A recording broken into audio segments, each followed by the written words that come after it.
Welcome, guys, and welcome back, I should say, to KC's Chase to the Pennant, the podcast that covers all the Kansas City Royals news, whether it be breaking or things that, are going to take time.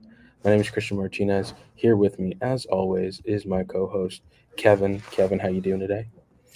Doing well, Christian. Nice to see the snow start to melt a little bit. Starting to see some some roster stuff getting finalized before spring trading. So it's we saw the minor league coaching staffs announced today. So baseball's on the horizon. It feels realistic. So I'm looking forward to that. Yeah, I'm excited too. It's not that far if you think about it. Football's really is what's helping us make spring training seem to come so much sooner than it is. But I'm excited. Side note, before we started the show, there's that breaking news in terms of football that John Harbaugh, or not John, Jim, is back in the NFL. So that really took me away here for a second, but glad to talk some baseball after so much football that's going on in KC. Let's start with the interviews that we had back to back weeks. That's why we were on a kind of short hiatus, I should say. We were able to interview some minor league players in Chandler, Champlain, and Javier Vaz. I want to start with Javi because you and I were both there. Tell me a little bit, Kevin, about what it was like to talk to someone like Javi. What stuck out to me about Javi was, just really a class act guy. I had heard a lot about him being really generous and classy with fans from his time in Quad Cities, and he lived up to that hype. He brought up a lot of points. You could tell he's a big student of the game. He talked a lot about kind of the data that they used in Quad Cities in Northwest Arkansas. And I thought that was really cool because, that's something that the Royals have been dogged for is not being a very analytical organization. And, Javi kind of showed that, hey, like we actually are. So that was really cool. I thought his perspective on low A ball was really interesting. Kind of him saying, yeah, when I went to Columbia, it was kind of like summer league ball. It wasn't a whole lot of stats. It was just kind of going out there and playing. And at first I was like, oh, that doesn't sound too hot, but it makes sense. So many of the players in Colombia are from the Dominican Republic. They're from Venezuela, a lot of teenagers. So a lot of times it's just them getting used to American culture, honestly. So I think college guys tend to do a lot better in low A, just because they're playing with a lot of guys that they probably faced better competition in college. And I think the last point I really liked too to hear from Hobby was kind of talking about the Royals organization taking care of their minor league players. He that was one of the things he pointed out was like, hey, compared to other orgs, the Royals really care about you as a person. That's something we've heard for a long time, but you never know how true it is. And especially with kind of the whole stadium hoopla, everybody's kind of saying, oh, the Royals, they're cheap, blah, blah, blah. But it was really cool to hear that Hobby saying, like, yeah, compared to other orgs, from what I'm hearing, that the Royals actually do a good job of taking care of us and care about us as people. So those were some of my really thoughts that stuck out to me from Hobby's interview. Yeah, for me, talking to Javi, you really see what the Royals are pushing in terms of culture and in terms of, you know, what the expectation of what it should be like in a locker room or in the clubhouse. The Royals really haven't had that many issues these past couple of years in terms of, defining a culture and keeping the clubhouse a great place. And after talking to Chandler and Hobby, you see that through them is you see that they're wanting to really, really outperform and do as best as they can, whether it be in double A, single A, or even triple A, or hopefully, in the majors. So for me, talking to Javi, it just shows what the Royals are doing right now is right. And I really hope that they continue that path. Obviously, we don't know what to expect, in 1 year, 2 years, but either way, I'm really excited to see that Javi is wanting to take that next step and is wanting to take that next level. Something else that really surprised me was how smart he was because he really is, the Royals are starting to lean more and more into analytics and whatnot. And even though Chandler, when I talked to Chandler, he wasn't really all about it, Javi knew his stuff. Like you were talking to him about it, he really was leaning into it, and that's something that again comes with building a new brand, building a new reputation for the Royals organization. So for Javi, who again double A looking to go to triple A, for him to already have that mindset helps the Royals out a lot and could help him, in the future. Who knows? Maybe get a spot. He has a ETA according to MILB.com. He has ETA of 2025. So, you know, maybe the Royals are trying to put that kind of data mindset into him now. So then when he gets into the major leagues, you know, the Royals already have that identity and they don't have to worry about making that transition. Yeah, and he went to Vanderbilt, and Vanderbilt, even as an athlete, is not an easy place to go to. He earned his degree from Vanderbilt, and I think that's one thing I think the Royals scouting department doesn't get enough credit for is they scout smart players. They scout guys who are very intelligent. If you hear conversations with, guys like Bobby Witt Jr., Vinny Pasquantino, even like ones like Nicky Lopez when he was here. They talk a lot about approaches. They talk a lot about data being utilized in their conversations with coaches.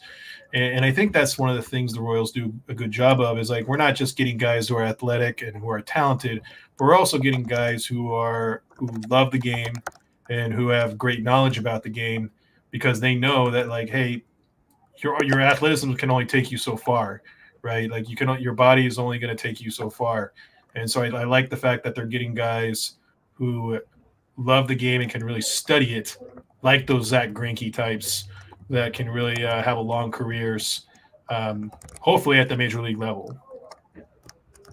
Yeah, and going back to Chandler, I mean, Chandler's someone who I'm really, really excited about in terms of his future with the Royals because that's another guy who, is, one pitch away from being a really good bullpen guy. And yes, we've, you know, acquired, or I should more or less say signed guys like Nick Anderson and Kyle Wright and whatnot. And those guys seem more like, you know, stopgap options for a guy like Chandler to, continue to work on his stuff, not have that risk of, having to play his best baseball so early in his career.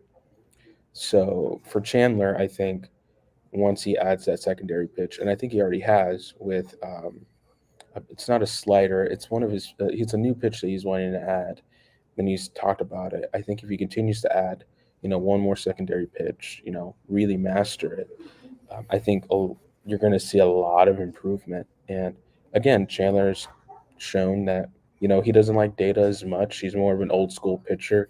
His favorite pitcher is Nolan Ryan, and one of his favorite players overall is Nolan Ryan, and he really uses him as inspiration. So for me, Chandler was just another great guy that I'm really excited to see grow with the Royals, and I just really bravo to Kansas City for finding these guys who are willing to really step it up in different ways. And getting Chandler in the Andrew Benintendi trade too, that shows that JJ and the scouting department are doing a good job of finding those guys. I'm really excited because I believe probably Chandler will probably start the year in Double A. That's just my gut. But the Royals Double A team added Sam Eads, who was with God, what's the called? Not Driveline, but Uh, um, Fred, Tread. Tread. So he came from Sam Eads, who came from Tread. He's going to be one of the assistant pitching coaches in Double A this year, and I think with like Chandler, kind of we're talking about adding us another pitch. What better guy than a guy from Tread who helped Cole Reagans with that pitch development? I could see a lot of good things happening with Chandler in Double A, especially with this new coaching staff in Northwest Arkansas. Yeah, let's talk about that for a second too, because I think the hiring of Sam is probably one of the biggest hints that the Royals are really leaning to data analytics for the future of their baseball organization. Because Sam, he's had what 18 years of experience, working at Tread, and he knows his stuff. He easily, is one of the better guys kind of training some of these pitchers. And the Royals, a lot of Royals pitchers have shown to, lean into Tread as a way of improving their pitching, as a way of figuring out what's working and what's not working. So it, it makes sense for the Royals to bring a guy in who has that kind of veteran experience. But either way, I'm very interested to see what he does because I think he's working behind someone, correct, in Double A, if I'm not Yeah, so mistaken. he's working with Larry Carter, who used to be a bullpen coach a couple years ago at the major league level. Larry Carter is kind of an old school baseball guy, so I kind of like that combo of Larry Carter, an old school baseball coach, with Sam, who's this new wave kind of analytics minded coach. Yeah, and Larry Carter, adding Larry Carter, who's old school, plus this new school kind of guy, I'm very interested to see what that is like in terms of pitching and what the pitchers take away from having those two guys who are very different, who have very different mindsets. So again, I'm just very interested to see what the Royals do with having a guy like Sam there, and if they continue to bring in more guys like Sam, and if they will play a big role in guys like Chandler's development, or if they'll bring in more data guys who are more kind of hitting focused. So I'm really excited. Now we're going to move on to international stuff because there's a lot of players that we signed. Not a lot, but we signed some players. One of them who really has taken my attention is Yandel Ricardo, who is a top 50 international prospect. And just looking at how people describe him, I think who is a Baseball America says that he has good size, athleticism, and hitting ability from both sides of the plate. Reminds me a lot of guys who like the Pirates have. I forget their shortstop, O'Neill uh, Cruz. O'Neill Cruz Yep. or De La Cruz out in Cincinnati. Those are guys who really fit that mold. So I wonder if the Royals are really taking a shot on a guy whose athleticism is off the charts and has that physicality, but just needs more time in a system and kind of work on his technique. Yeah, it was really interesting because they only signed 18 guys, which was down from 30 last year and down from 28 the year before. I think JJ and the scouting department, and remember, there was some shuffling in the international scouting department this past offseason. They brought in some guys, brought in a guy from the Nationals, brought in a guy from the Twins organizations. But it seems like even though they have less quantity of guys, it seems like they're going for quality. I probably think Ricardo is probably the most high profile guy that they've had probably post pandemic as an international signing. Another interesting fact is that Ricardo is from Cuba, and the Royals have not had a lot of signees from there. They also had a lot of signees from the Dominican Republic. Typically, the Royals have gotten a lot of their talent from Venezuela. You look at the Royals at the big league level who are signed: Salvador Perez, Carlos Hernandez, Michael Garcia, all Venezuelans. And international scouting works a lot like college, like football or basketball recruiting. It's not like a draft where it's like, okay, we pick best available. It's kind of like based on connections. It's based on like how much money you can offer. It's based on like what's your influence, right? Like if you are a KU football coach, you're going to have influence in the Midwest, or you're going to have influence if you have coaches from Texas. International baseball scouting works the same way. So that kind of shows that they're signing guys from Dominican and from Cuba. That kind of shows that like, okay, they're extending their scouts. They're having more influence because now those guys, instead of signing with teams like the Yankees and signing with teams like the Pirates, which typically the Dominican has been kind of dominated by, they're signing with the Royals. So I wonder if like we have a small number now, but really high profile.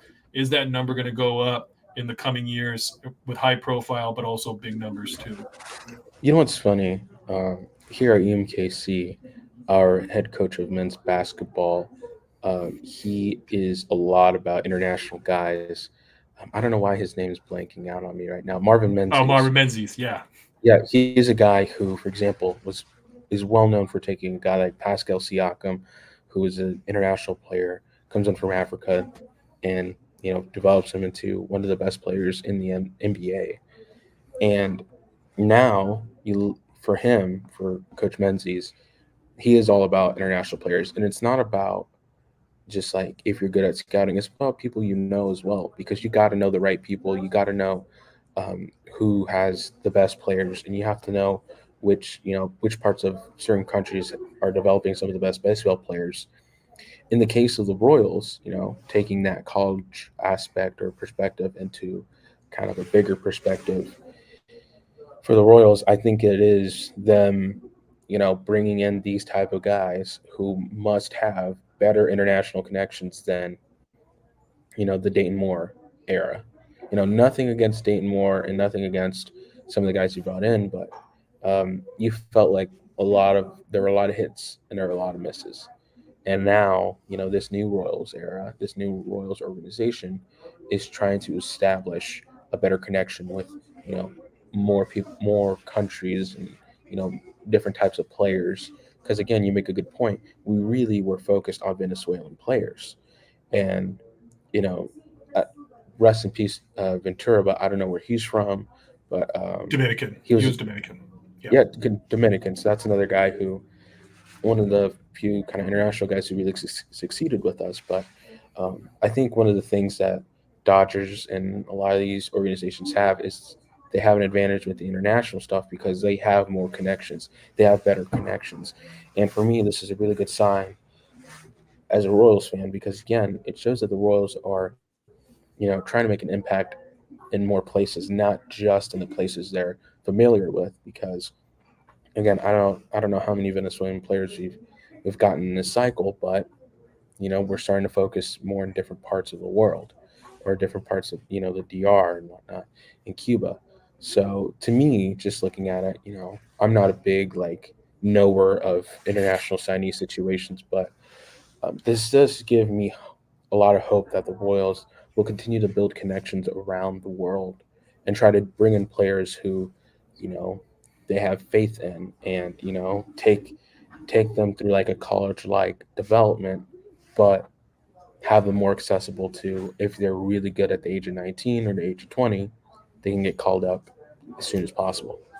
Yeah. And it's the international scouting, and it's such a crapshoot. It's very high risk. A lot of guys don't make it. Um, and because they come very young, guys sign 16, 17 years old. It's hard being a professional baseball player.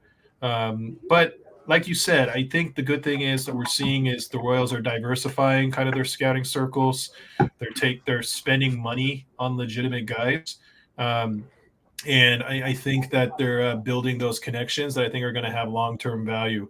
And I think, like you said, like what makes the Dodgers and the Yankees so good, in addition to they're able to spend in free agency, is they can lock down these international markets because guess what? They're the Yankees and Dodgers. They are an international brand.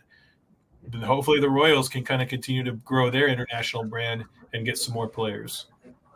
Speaking of international players and Venezuela, we did sign a familiar name in the world of the MLB in Sandy Leone. We signed him to a minor league contract, I believe, and he's invited to spring training. What were your initial thoughts on seeing a guy like Sandy come to Kansas City? I thought it was a little weird, mostly because Sandy is kind of a guy that he's a veteran. So if he's a veteran, he's expecting to make the team. Now the Royals, he gave him a minor league contract, so he has to earn his keep. Uh, it makes me wonder if maybe the Royals are having a backup plan should Freddie Fermin maybe not back up his great 2023 year. It also makes you wonder if I don't think any Salvador Perez trade is going to happen. But that doesn't mean that Freddie Fermin can't be on the block. That doesn't mean that, Freddie Fermin could probably be starting catcher for a few MLB teams. The only thing is he's playing behind Salvador Perez. Are the Royals looking at maybe trading Fermin? I mean, they haven't announced him as an official signing. They've so it makes you wonder that if maybe they have something in the works. But I think it's a good backup. Leon is a good framer. So that's something that Salvi has struggled with. So it also kind of shows the priority that Matt Quatraro has for his catchers, is that he probably wants them to be good framing catchers. Yeah, just looking at this from an offensive perspective, in 2023 he was with the Rangers. So I believe I think he must have won a ring with them. So Mm, he had a .146 batting average, had 20 strikeouts, one walk, only had four RBIs in the season, OBP of .186, slugger percentage of .195. He, I'm not gonna lie to you, these aren't numbers that are gonna shock the world, or these aren't yeah, numbers that are going to push the Royals in a positive direction. But it does make sense to bring in a veteran guy because you don't want to be too sure of what next season's going to look like because we don't know if Freddie's going to develop into a great catcher. We don't know if Salvi's going to be he's going to continue, I should say, his kind of not peak play, but continue to be good as a hitter, or if he will even catch anymore. So having a guy like Sandy here in Kansas City, it makes sense. Again, you were talking about his framing. It makes sense to bring in a guy like that because we don't really have a guy that is doing really well in terms of framing, especially with mm, Salvi kind of you know he's not really good at that anymore. yeah. So again, I'm very interested to see what the Royals do with Sandy if they move on from him pretty quick.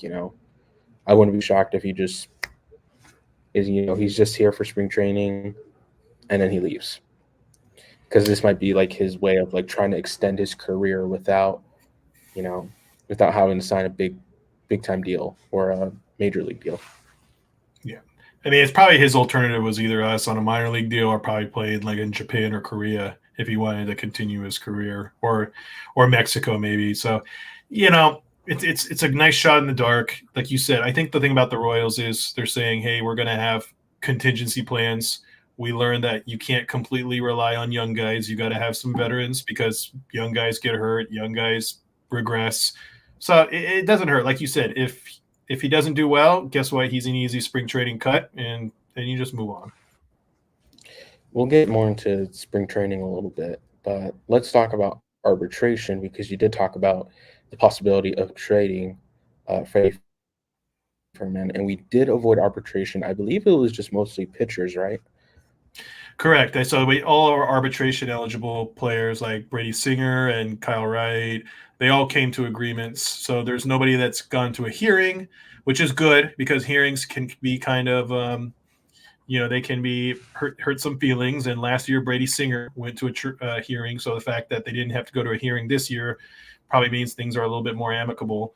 So that's kind of good that that's one less thing JJ Piccolo and the Royals have to worry about. They don't have to worry about kind of irking anybody with any contracts before the start of the season because that does have an effect. And there has been regression for Royals players who came off hearings. Brady Singer last year was an example. Nicky Lopez the year before had a down year after he went to a hearing. So it's not like a make or break thing, but it's one of those things that like if you can avoid it, and the Royals avoided it.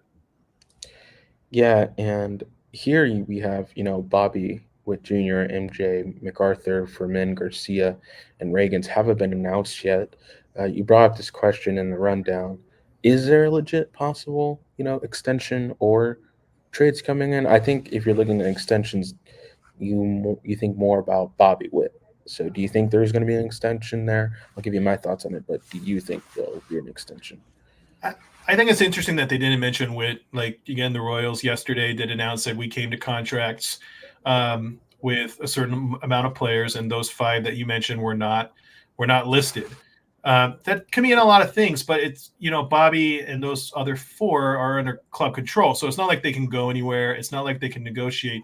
But if they're not coming to deals, it's making you wonder if like they're coming to an extension. I hear a lot from people, both Royals media people and just fans, and it would be very foolish not to sign Bobby to some kind of extension. I'm not saying that has to be an extension of like a 10-year. It doesn't have to be a mega deal, but probably something that's going to buy out his remaining arbitration years because after next year, that's going to start. And if he continues to have a 2024 like he had a 2023, he's going to be mega expensive. And you just don't want to go year to year trying to negotiate that amount.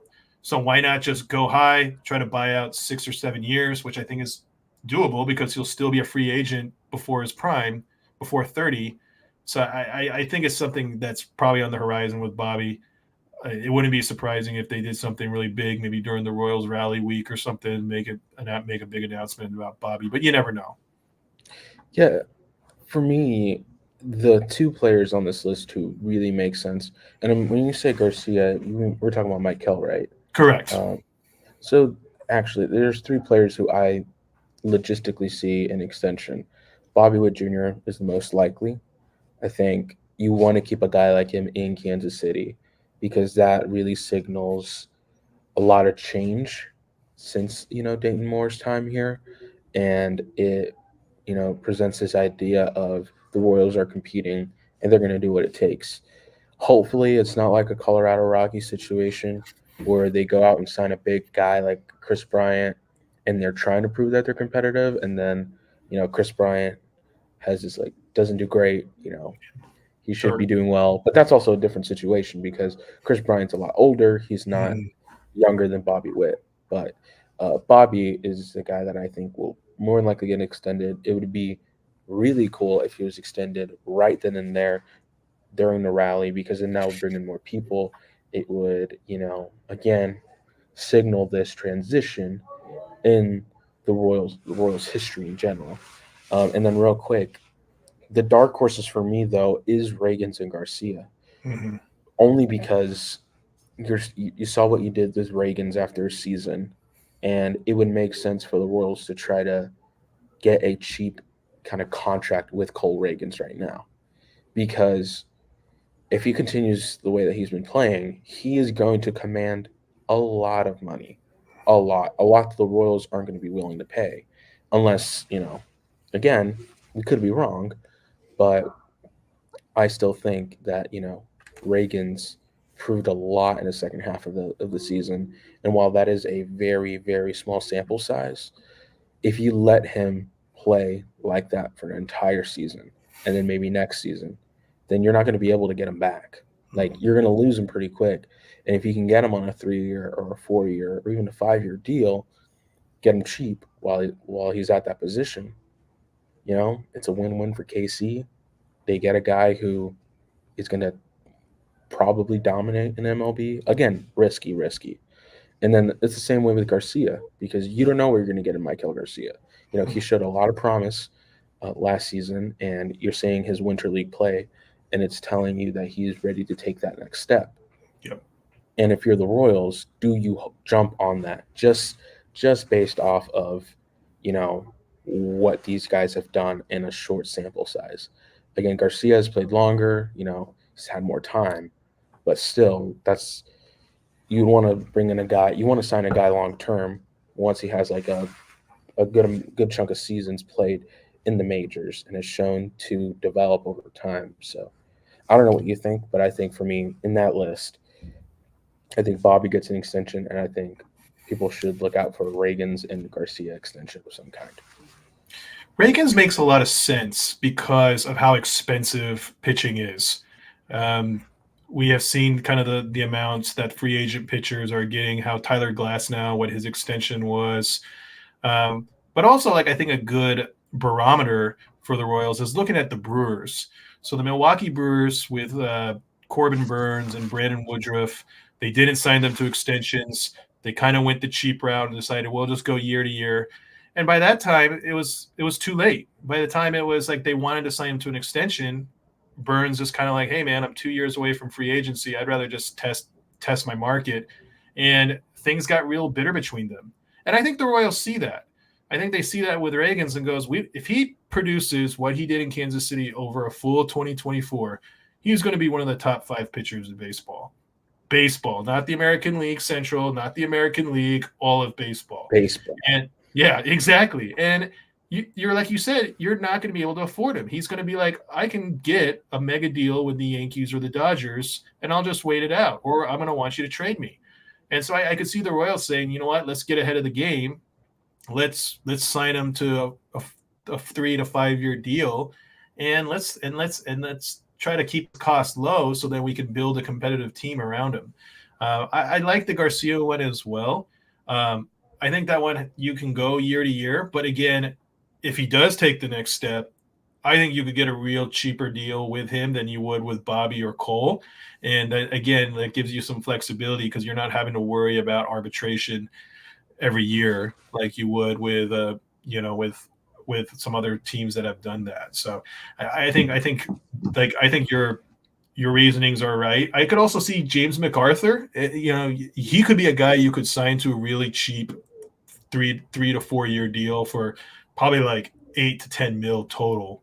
And that's for a bullpen arm that would be, he was dominant last year, and so if at the end of this in September, so it's again, if you're having a dominant reliever for 2, 3, 4 million per year, that's not a bad thing, especially if you can get 4 years of control.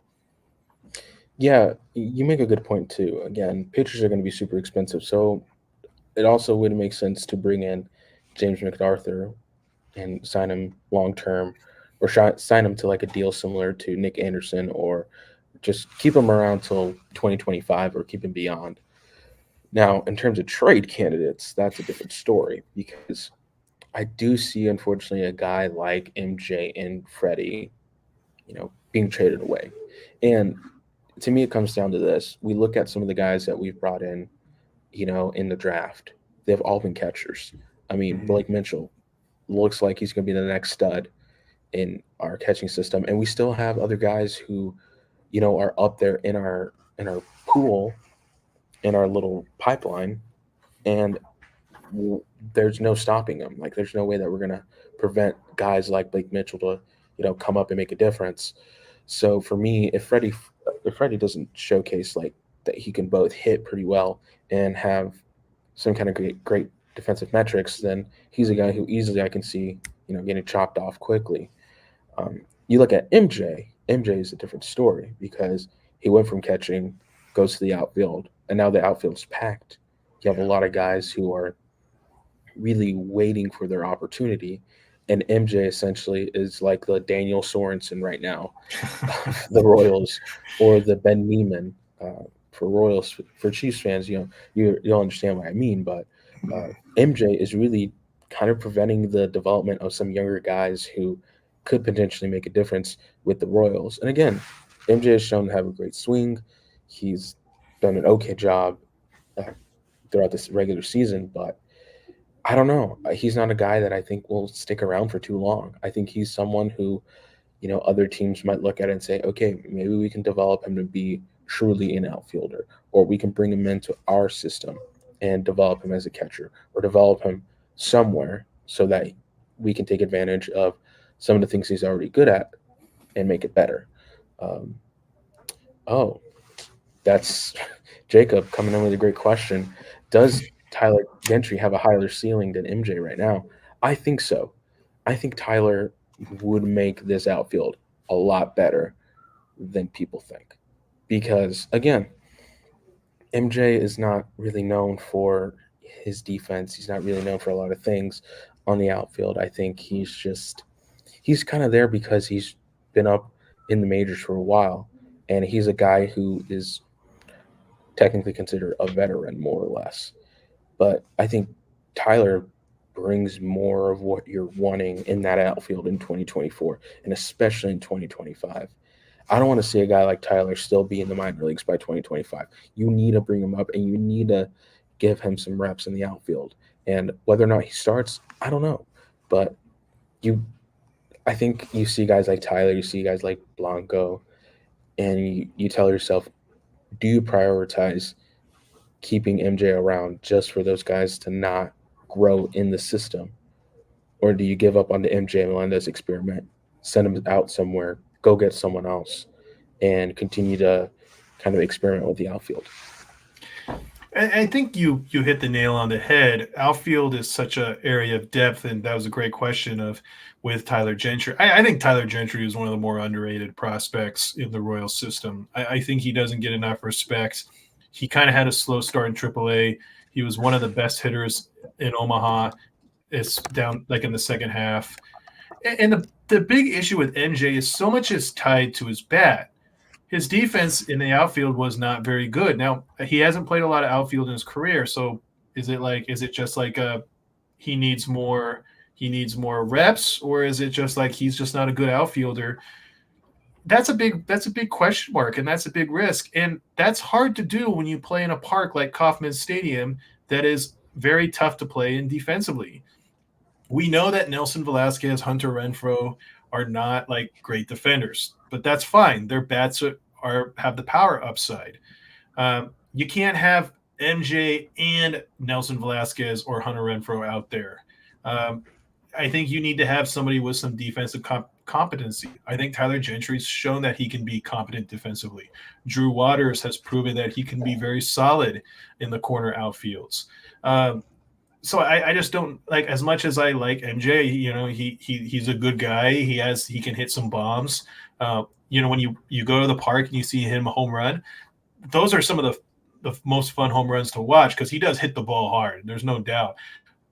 But I just don't think after 2 years we've seen anything to say, yeah, this guy's worth investing in, like a Bobby Witt Jr., like a Michael Garcia, like a Cole Reagans, or even a Vinny Pasquantino. I'd rather give a guy like Tyler Gentry a shot rather than bury him in AAA, just so we can see if MJ Melendez can become an outfielder. You know, so I agree. I think it's like, if his value's there, if people are going to be giving something of significant return in a trade, do it. Like, let's get better. So You make a good point too about Nelly and Hunter. I will say too, I think another thing, you look at Hunter, he might not have great defense, but he has a really good arm. yep, Like yep, he's able to at least, he just has a great arm, period. When Nelly, you look at Nelly and you say Nelly has potential, yep. because I've seen so many, MLB guys on social media say that Nelly is someone who could have a 30 plus home run season. He's someone who has untapped potential, and the Royals are lucky enough to have someone like him in the system playing in the majors right now. Again, defense becomes an issue for Nelly, but at least okay, we can make up for that with his batting, with his defense. And if we put him in left field, where it's not the most difficult outfield position. I mean, it's still hard, but it's not as difficult as right field or center field. At least you have a guy like Nelly, in the starting nine, and you have his bat as a difference maker. With MJ, he doesn't have a great arm. He isn't producing enough to say, okay, we should keep him. And again, this is nothing against Melendez. I like the kid. He's great. He's awesome. But I just think if you're the Royals, you have to think about this professionally and say, okay, is he the future? Is he a guy that is going to win us a chip, or is he a guy that will make a difference when we're in the wild, not in the wild card, when you see football in the mind? But is he a guy that, if the Royals are in playoffs, he's a guy to make a difference? And you might say yes, you might say no, and when you look at the guys you have, you might kind of say to MJ, maybe you're not it for the Royals right now. One last thing about this before we move on. Last year, in 602 plate appearances, MJ Melendez hit 16 home runs. Nelson Velasquez last year, in 179 plate appearances, hit 17 home runs. Nelson Velasquez hit more home runs than MJ Melendez in over 400 fewer plate appearances. That's all I got to say. Yeah. So again, arbitration's always tricky, and with some of the guys we mentioned not being announced, it's going to be interesting to see what the Royals do. Last thing before we get to the stadium talk, we want to talk about reporting to spring training. So we have a lot of young guys going in. Chandler's going. But we have a lot of non-roster invites who have shots of making it a team. You want to talk more about that, Kev? Yeah, so one of the best things about spring training is you always have those non-roster invites who are on minor league deals, and sometimes those are guys you only see for a month, and sometimes they end up making the team. Last year we had guys like Matt Duffy, Jackie Bradley Jr., Fred Mil-Reyes, who were non-roster invites and made the team. This year, the ones that I could see from a hitting end, it would be Leon, who we've talked about, but also Mike Brousseau, who hit a clutch home run for the Tampa Bay Rays against Aroldis Chapman during the 2020 COVID playoffs, and also Devin Mann, who came over in the Ryan Yarbrough trade from the Dodgers. Devin Mann is kind of a younger Matt Duffy type. So those are three guys, hitters to watch out for. On a pitching end, we have Luis Cessa, who used to pitch for the Yankees and the Reds. High upside guy, probably reliever, but he could be an interesting one. And then you have Dan Altavilla, Tyler Duffy, Sam Long, who are all relievers. Altavilla is doesn't have a lot of stats. He's been injured a lot, but he throws heat. He was throwing 98 in the Dominican League. And then a guy I kind of like is Sam Long. Was pitched for the A's. A's were kind of not a very good run organization last year, but he had a lot more success with the Giants.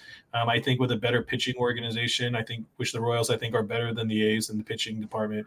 I think you could see Sam Long as a sleeper. Tyler Duffy is a veteran. I'm not as huge, but he has veteran chops, so maybe he could surprise. Yeah, the only name that I am familiar with here is Luis because of his time with the Yankees, but that's a guy who I would say out of all the pitchers would probably make most sense to make the roster just because he has that experience and he has that upside.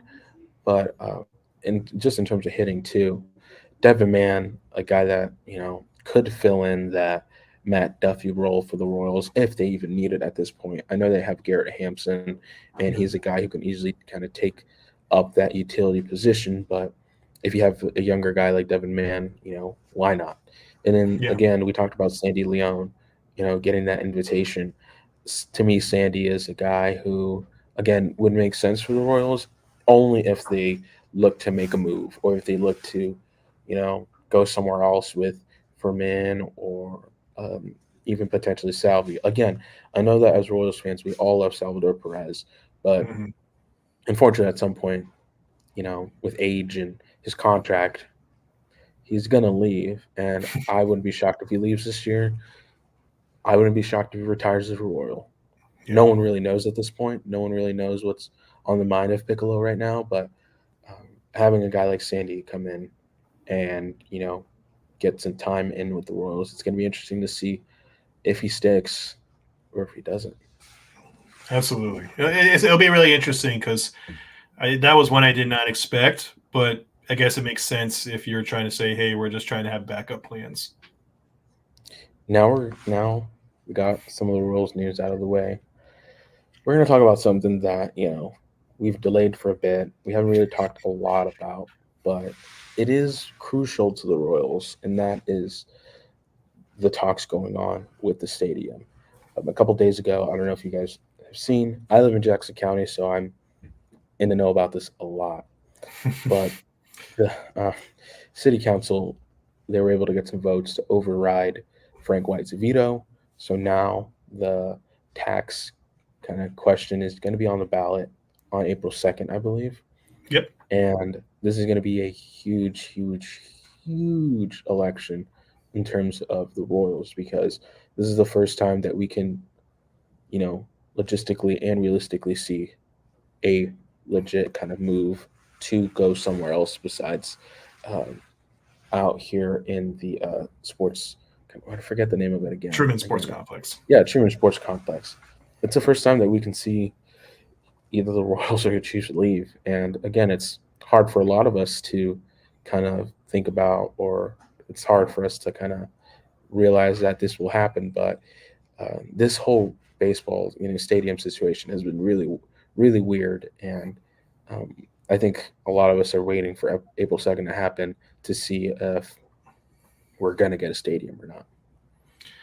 Yeah, there's still a lot of things to go, and I think that was one of the reasons why there was some initial pushback from Frank White and some city council members before they changed their mind. But where is it going to be? I think we know that they want it to be in Jackson County. Is it going to be in the old KC Star site, or is it going to be in the East Village?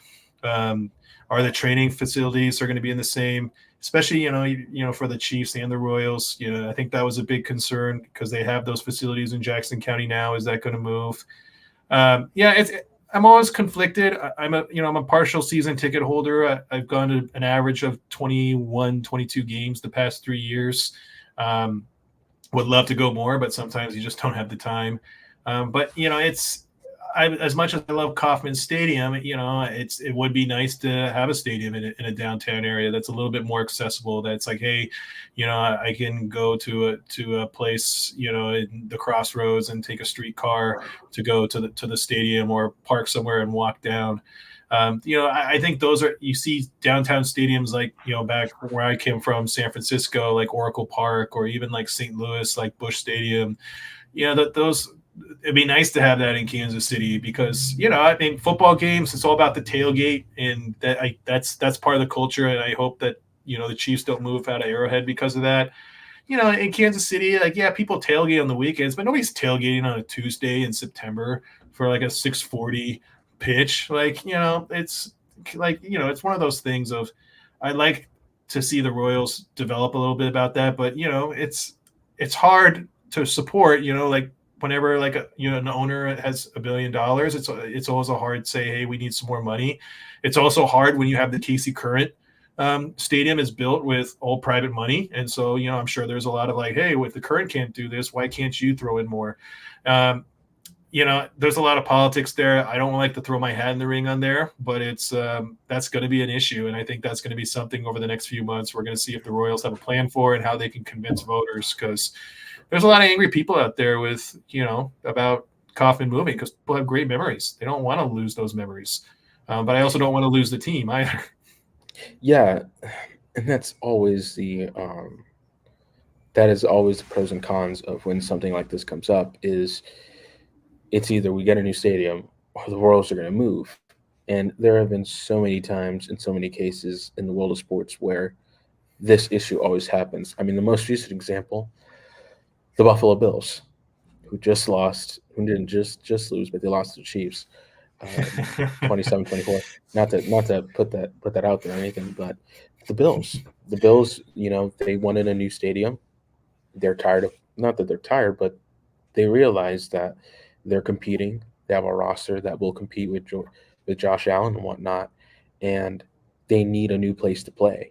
And they made the threat of moving to Texas if they don't get their stadium. Now that's a classic move from owners to try to get what they want, but I wouldn't be surprised if the Royals do the same thing, because the Chiefs even did it. I mean, the Chiefs even said it. We would, if we don't get what we want, we wouldn't rule out moving to Kansas, where they would be more than willing to give us the money to, do what we want. But for me, another thing is I'm a big sports historian. I right now in my backpack I have the biography of Lamar Hunt. Lamar Nice. Hunt, a guy who has made a difference in Kansas City. You know, started out and he was in Arkansas, then he was in Texas.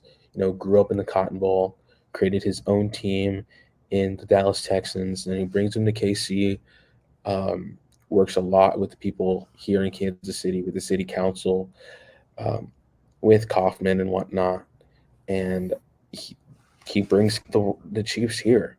And then there was this whole idea that he had that was very, very Walt Disney esque, of having shopping malls at near Arrowhead, or having a shopping district near Arrowhead, and having this whole like just market that's right next to Arrowhead.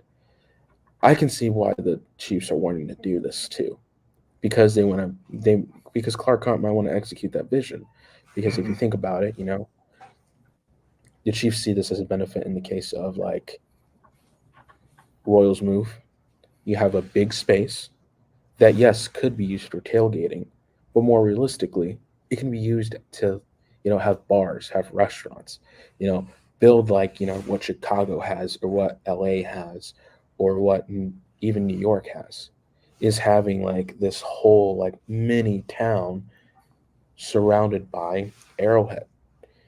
And for the Royals, you see teams like the Braves, who the Braves are probably the best example of what they're probably wanting, Yeah. is a ballpark that has shops that that thrives not only with baseball itself but the businesses that surround it. And there's just not anything like that out there in Raytown. And I live in Raytown. I can tell you beforehand that the only good places that are nearby used to be that Denny's that burned down, and now they have a Casey's. Yeah. So like there's not anything that, and then you have Independence, which again, I'm not dissing Independence. For all my Kansas Cityans out there, I'm not dissing Independence. I'm just saying the Royals look at this and say, there's nothing for us here. Like financially, we need to move somewhere else. Like we need to be in a different position to keep up with baseball. Yeah. Now you look, I would hope that the Royals don't threaten to move, but I wouldn't be shocked because again, you got guys like Bobby Witt Jr., Cole Reagans, all these young guys who are going to build a championship team.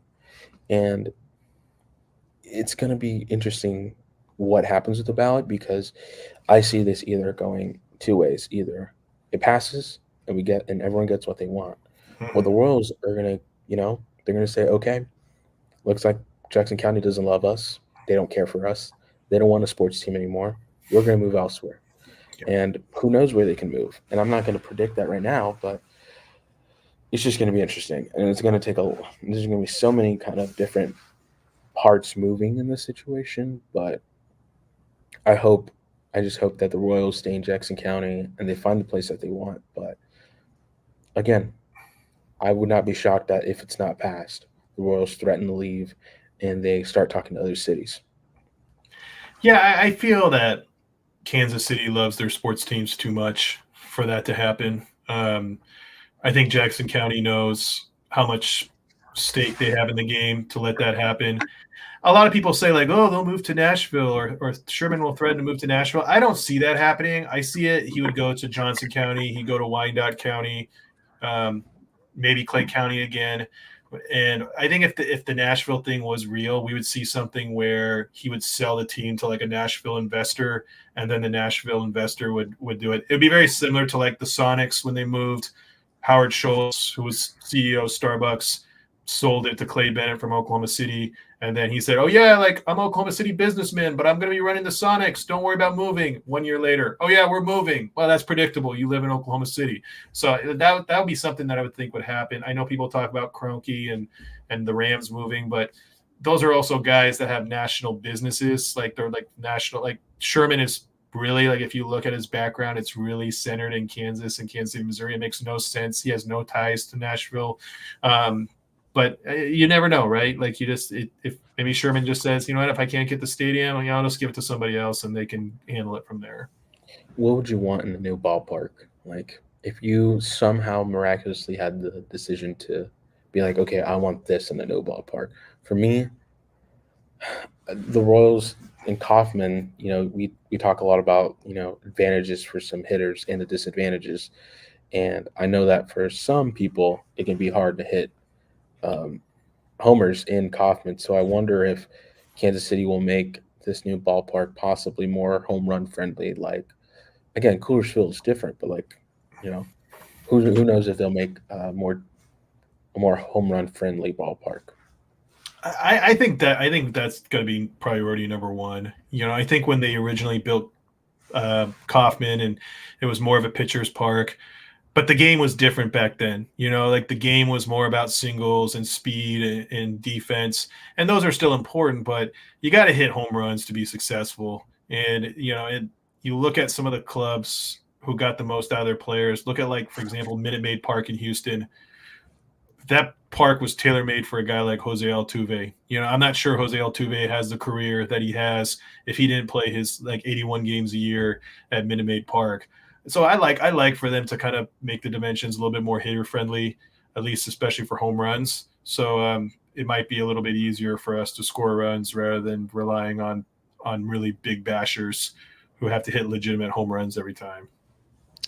Yeah, honestly, I want to see an actual barbecue place in the because okay, here's my quick rant. I understand, Sweet Baby Ray's. I know that the Royals are affiliated with them, but like put a Joe's in there, man. Like go get Jack Stack. Like I know Jack Stack is more kind of chain based, but like come on, give me some good barbecue. Like Sweet Baby Ray's is not gonna cut it. It's not gonna cut it, I and that's just agree. my I agree, and that's I visited the Sacramento Kings Golden One Center when I went home for Christmas, and that's the one cool thing about Golden One Center is like everything is like very locally based. Like everything's very sourced from Sacramento, and I think that would be really cool to see. I know the current stadium they're doing that. It's like they're doing like all local vendors. I hope the Royals do that as well. Get the Joes, get people that are like local in the community, support small businesses or local businesses. We don't need to see like I love Chicky and Pete's, but it's like what the heck's a Maryland thing doing at a Kansas City ballpark? Like get like you said, get Joe's, get Jack Stack, get places that really make KC KC. yeah. Oh man, that ballpark food in Kaufman. When I go, it's so hard. Like I didn't even know what Chickies and Pete's was. I thought that was like I thought they were serving like seafood, and I was like, no, no, no. But like my go to all the time if I go is really I'll grab one of their burgers, which Nice. is a choice, but it's good with the fries, and then maybe get some Dippin' Dots. But again, I don't know. I want to see more local flair with this new ballpark. It's just I'm tired of seeing these like big chain places kind of taking over Yeah. sports. And again, it's different for the Chiefs and whatnot. That's a different story because with the Chiefs, they support local businesses in different ways, but they also are, a team that's racking in a lot of money. They're bringing in Yeah. a lot of people, and that's really they could care less about what restaurant. They can have a Chipotle in there in the stadium for all I care about, and they could care less that it's an international or a national brand. But for the Royals, Mhm. I think if they really, really, really want to connect with Kansas City, it's all about making things local. It's all about bringing a true Kansas City flair. Like I don't know if you saw one of the designs before we go. I don't know if you saw one of the designs where they have a lake, like a river. Like, are we Mhm. trying to be San Francisco? Like, I mean, I get it. I mean, it looks cool, but like, we're not San Francisco. We're not. Like, you're not going to No. see fans out there in a boat, sitting Yeah. and watching a game. Again, and I could be wrong. I don't know. I don't know if it's true or if it's even possible or not. But still, mm, I mm, I I don't know. as long the big thing is they got to have fountains. I don't care like they They got to do. have fountains in the outfield. Like that's what makes Kansas City Kansas City and if they don't have fountains in the ballpark, I think you're going to have a lot of riots. And you gotta have a board similar to the one in Kaufman. I Yeah. would hate if they just go back to like a regular, rectangle as Yeah. the Crown Vision. Because Yeah. like, give me a more updated version of it. Because I don't want it to also be like just boring and like nothing. I think it's one of the probably three most iconic scoreboards in baseball. I think the Fenway Parks, right? Like they're like the Mhm. scoreboard on the monster.